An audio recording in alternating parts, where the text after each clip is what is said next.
আসসালামু আলাইকুম everyone, welcome back to my channel. আশা করি আপনারা সবাই ভালো আছেন। আলহামদুলিল্লাহ আমি আমার ফ্যামিলি ভালো আছি। তো আর একটা নতুন ভিডিও আপনার লগে শেয়ার করতাম যাইরাম। তো লগে থেকে পুরো ভিডিওটি দেখবা, লাইক শেয়ার সাবস্ক্রাইব করবা। তো সকালবেলার নাস্তা বানাইলাম, যে আটা বের করছি, এখন আটা রুটি বানাইমু আর সবজি বানাইমু নাস্তার লাগে। তো আগে আটার রুটির ডোটা বানাইয়া রাখবো, বানাইয়া পরে ভেজিটেবলটা রেডি করবো রান্নার লাগে। তো ডোটা আমার বানানো হয়ে গেছে, এখন ডাইকা রাখি লাইমু।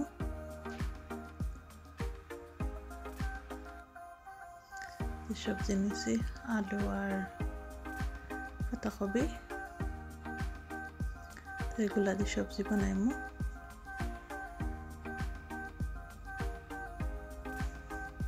আজকে ভাবলাম একটা ডিফারেন্ট ব্রেকফাস্ট রেডি করি।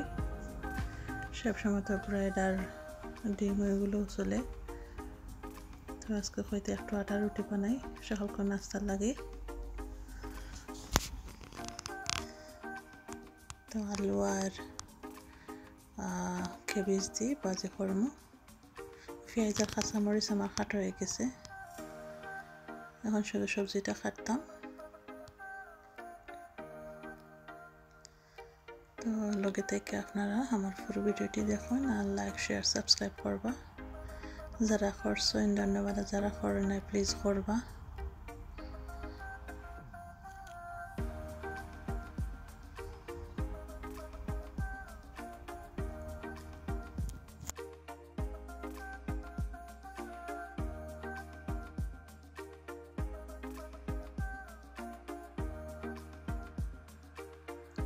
তো সবজিগুলো আমার কাটা হয়ে গেছে, তো ধুয়ে পানি জড়াই লাইছি। আর এই যে আজকে ভাবছি একবারে অল্প তেলে সবজিটা রান্না করবো।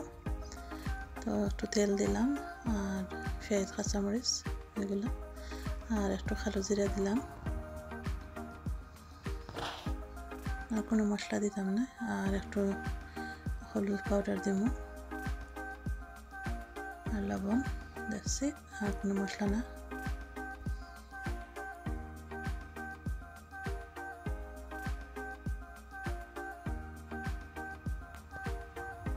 সবজিটা মিক্স করে ডাইকা দিলাম।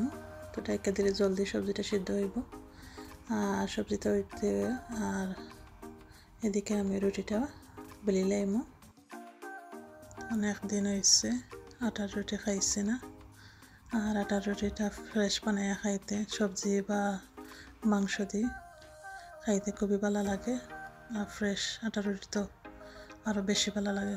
আটার রুটির একটা গ্রান খুবই ভালো লাগে, খুবই মজার একটা গ্রান।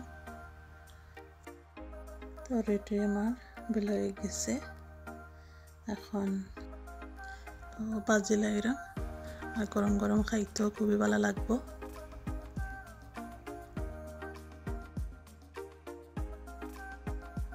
খুব সুন্দর ফুলছে আটা রুটিটা, আর ফ্রেশ আটা রুটি বানিয়ে খাইতে আলাদা একটা মজা।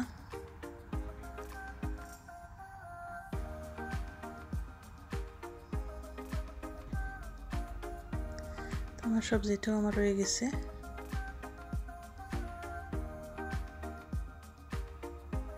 আমার ব্রেকফাস্ট রেডি।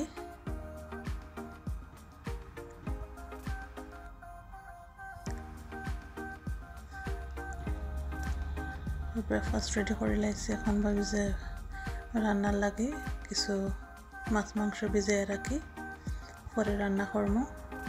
আর মাছ মাংস ভিজিয়ে রেখে এখন ব্রেকফাস্ট করে নিলাম।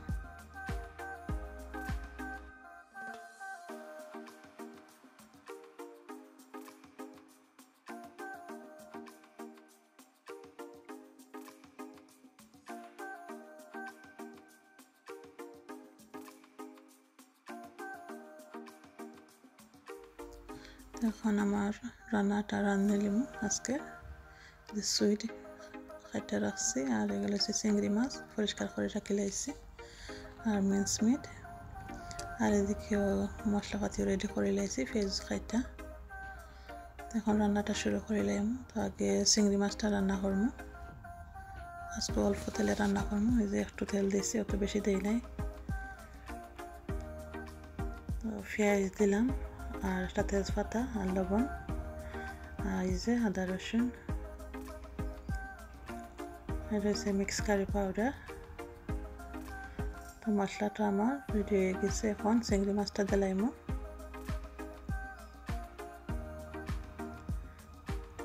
তো চিংড়ি মাছটা একটু হালকা ভুনি লাইমো আর বাদে সবজিটা দিলাইলাম।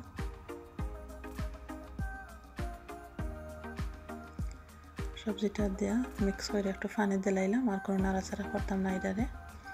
আর ওদিকে ডাল বয়াইছি, পেঁয়াজ আর হলুদ লবণ দিয়া ডালটা হোক।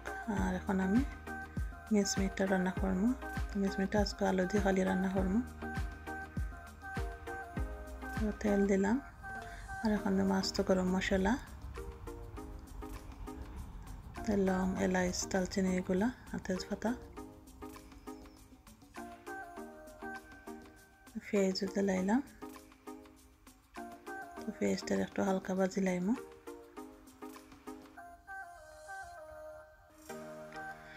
লবণ দিব, লবণ দিলে একটু জলদি পেঁয়াজটা সফট হয়ে যাইব।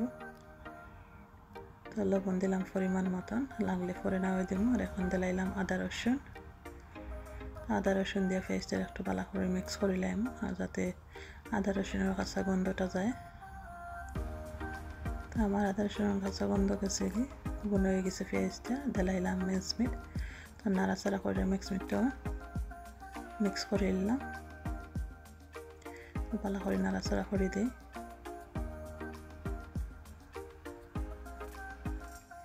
এদিকে আমার চিংড়ি মাছটা হয়ে গেছে প্রায়। এখন মিটও দিলাম মশলা, দিলাম হলুদ পাউডার, মিক্স কারি পাউডার, ধনিয়া গুঁড়া, জিরা গুঁড়া, আর দিলাম এই যে গরম মশলা পাউডার আর লাল মরিচ পাউডার দিয়ে ভালো করে মিক্স করে লাইম। তো কিমাটা আজকে আলু দিয়ে রান্না করবো শুধু।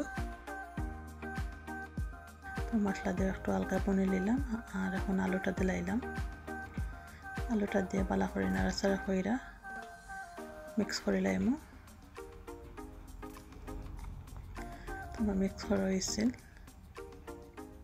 তো ডালটাও আমার হয়ে গেছে। রসুনের ফোড়ন দিলাইলাম। তারপর এদিকে আমার মিটটা প্রায় হয়ে গেছে, খুব সুন্দর হয়েছে। এই যে চিংড়ি মাছটাও খুব সুন্দর হয়েছে।